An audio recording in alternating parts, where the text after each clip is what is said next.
नमस्कार दोस्तों, हरे कृष्णा, राधे राधे, हर हर महादेव। कैसे हैं आप सब लोग। महाशिवरात्रि की पर्व आने वाली है और आप लोगों को पता है कि महाशिवरात्रि की जो पर्व होता है वो बहुत ही पुण्य फलदायी होता है। इसमें कि हमारे द्वारा किया गया थोड़ा सा छोटा सा सेवा भी हमें बहुत ज़्यादा पुण्य फल देते हैं। आज इस वीडियो में हम बताएंगे कि अखंड दीपदान आप कैसे करेंगे, कब करेंगे और कहाँ करेंगे। तो देखिए, महाशिवरात्रि के दिन अखंड दीपदान का बहुत ज़्यादा महत्व है। कहते हैं कि कोई भी मनोकामना जो आप भगवान शिव जी से चाहते हैं, भाग्य से परे अगर कोई दे सकता है तो भगवान शिव जी आपको जरूर देंगे।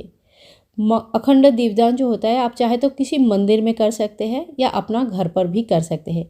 घर के मंदिर में या जहाँ पे चौकी लगाकर आप भगवान शिव जी की पूजन कर रहे हैं वहाँ पे भी कर सकते हैं। अखंड दीपदान करने के लिए आपको एक बड़ी सी दिया लेनी है। दिया आप पीतल का ले सकते हैं, गोल दिया ले सकते हैं, लंबी बाती लगाने के लिए जो दिया आते हैं वो भी ले सकते हैं, या तो फिर मिट्टी का दिया भी ले सकते हैं। अगर आप मंदिर में दीपदान कर रहे हैं तो आप मिट्टी का दिया लेके मंदिर में दीपदान करके आ सकते हैं। अखंड दीपक के लिए हमें 2 बाती चाहिए होता है और दोनों बाती हम जो रुई होती है ना, जो कॉटन होता है उसी से बनाएंगे। हाथ में थोड़ी सी तेल या घी लगा के फिर अच्छी तरह से इस तरह से गोल गोल घुमाते हुए हमें बनाना है कॉटन की बातियाँ। 2 बाती हम इसलिए जलाते हैं ताकि शिव पार्वती की दोनों के नाम पे हम इस बाती को जलाते हैं।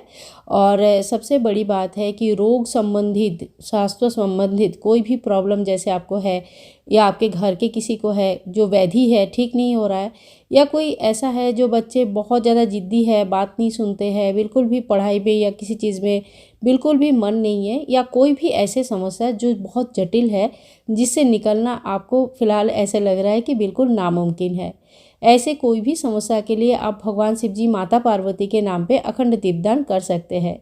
कहते हैं कि सच्चे मन से किया गया इस अखंड दीपदान से संपूर्ण मनोकामनाएं जो होती है, जो आपकी समस्याएं होती है, वो माता पार्वती, भगवान शिव जी जरूर दूर करते हैं। आज उनकी विवाह वार्षिकी है, यानी कि शिव पार्वती माँ का विवाह संपन्न हुआ था, तो बहुत ही प्रसन्न मुद्रा में रहते हैं और सभी प्रकार का मनोकामनाएं जो है ना पूर्ण कर देते हैं। अखंड दीपदान आप चाहे तो घी का दीपक का कर सकते हैं, तिल का, तेल का कर सकते हैं। ठीक है, अगर घी का करेंगे तो ज़्यादा अच्छा है, लेकिन अगर नहीं कर पाएंगे तो कोई बात नहीं, हम तिल का, तेल का भी दीपदान कर सकते हैं। दीप जब प्रज्वलित करेंगे तो ओम नमः शिवाय, जय माँ पार्वती, भगवान के नाम लेते हुए आप प्रज्वलित करें। अपनी मन में जो भी इच्छाएं हैं वो मन में बोले कि हे भगवान, हमारे ये बहुत बड़ी समस्या है जिससे आप ही हमें उद्धार कर सकते हैं, तो आप हमें इस समस्या से जरूर उद्धार करें। इसी तरह से प्रार्थना करते हुए अखंड दीपक का हम प्रज्वलित करेंगे। उसके बाद दीपक की हम विधिवत पूजन करेंगे। दीपक को पूजन करने के लिए आपको हल्दी, कुमकुम, चंदन, रोली इत्यादि लगाकर आप पूजा कर सकते हैं। थोड़ी सी हम अक्षत चढ़ाएंगे, थोड़ी सी तिल चढ़ाएंगे, थोड़ी सी फूल चढ़ाएंगे और इसी तरह से भगवान के स्वरूप मान के हम दीपक को पूजन करेंगे। इस दीपदान को कब किया जाता है, तो देखिए, मॉर्निंग में, सुबह सुबह हमारे घर में, सभी के घर में पूजन होती है, तो आप उस दिन मतलब शिवरात्रि के दिन मॉर्निंग में इस पूजा को जब करेंगे तो अखंड दीपदान भगवान शिव जी के नाम पे प्रज्वलित करके फिर पूजन कर सकते हैं। इस दीपदान को आप जहाँ पे भी चौकी लगाकर पूजा करेंगे, वहाँ पे जितने बजे भी आप पूजा करेंगे उतने बजे दीपक को प्रज्वलित कर सकते हैं। या तो फिर आप प्रदोष काल में 4 प्रहर की अगर पूजा कर रहे हैं, प्रदोष काल से लेकर 4 प्रहर तक, तो उसमें भी आप अखंड दीपदान पहले कर लीजिए। पहले दीपक प्रज्वलित किया जाता है और उसके बाद आप पूजन कर सकते हैं। मंदिर में भी अगर आप जाते हैं तो पहले भगवान शिव जी की पूजन जो है ना वो कर लीजिएगा और उसके बाद आप अखंड दीपदान अपनी मनोकामनाओं को बोलते हुए पूजन कर सकते हैं। तो अखंड दीपदान आप कभी भी कर सकते हैं, जब भी अपने पूजा शुरू करें, चाहे वो मॉर्निंग में करें, चाहे वो प्रदोष काल में करें, जब भी पूजन करें उस वक्त आप अखंड दीपदान कर सकते हैं।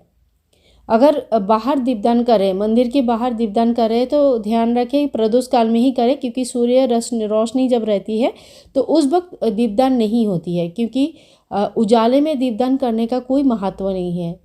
दीपदान या तो एकदम ब्रह्म मुहूर्त में होता है या तो शाम को होता है, लेकिन घर की पूजा में आप दीपदान, अखंड दीपदान, जैसे आप पूजा करें 9-10 बजे, 8 बजे, तो तभी भी कर सकते हैं। ठीक है, चीज़ें क्लियर हो गई आई होप। तो दीपदान होने के बाद आप शिवलिंग की पूजा जरूर कीजिएगा। अगर आपके पास शिवलिंग नहीं है तो आप मिट्टी की शिवलिंग बना सकते हैं। अपनी गमले से थोड़ी सी मिट्टी ले लीजिए, अच्छी तरह से कंकड़ वगैरह साफ़ कर लीजिए, कोई कंकड़ वगैरह नहीं होना चाहिए, पत्थर इत्यादि। और फिर छोटा सा आप शिवलिंग बना लीजिए, बहुत आसान होता है, और फिर उनकी पूजन कर सकते हैं। आज के दिन शिवलिंग की पूजा करना विशेष महत्व रखता है। अखंड दीपक के सामने ही भगवान शिव जी की अगर अभिषेक करते हैं, पूजा करते हैं, तो कहते हैं कि वो बहुत खुश होते हैं।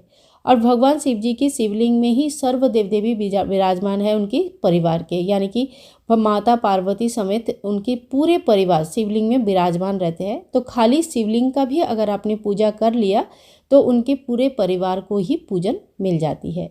तो इसी तरह से आपको अखंड दीप दान करनी है। भगवान शिव जी को बेलपत्र अति प्रिय है, आप बेलपत्र उनको जरूर चढ़ाएं। बेलपत्र के जो लास्ट के पार्ट है उसको अच्छी तरह से तोड़, मतलब जहाँ पे पेड़ों के साथ लगा हुआ रहता है डंठल, उसको तोड़ के लगाया जाता है। और साथ में चंदन से आप चाहे तो ओम लिख सकते हैं, राम राम लिख सकते हैं, या अपनी मनोकामना जो भी, जैसे आपको विवाह संबंधित है या पुत्र संतान प्राप्ति की इच्छा है या जो भी आपकी इच्छा है वो लिख सकते हैं। ठीक है।